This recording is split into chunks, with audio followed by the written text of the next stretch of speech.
సర్వ సృష్టిని ఏలే శ్రీమంతుడా, పూర్ణాత్మతో సత్యముతో నిన్ను ఆరాధించెదను, పూర్ణాత్మతో సత్యముతో నిన్ను ఆరాధించెదను.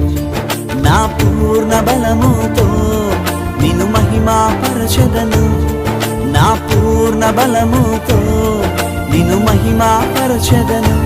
యేసయ్యా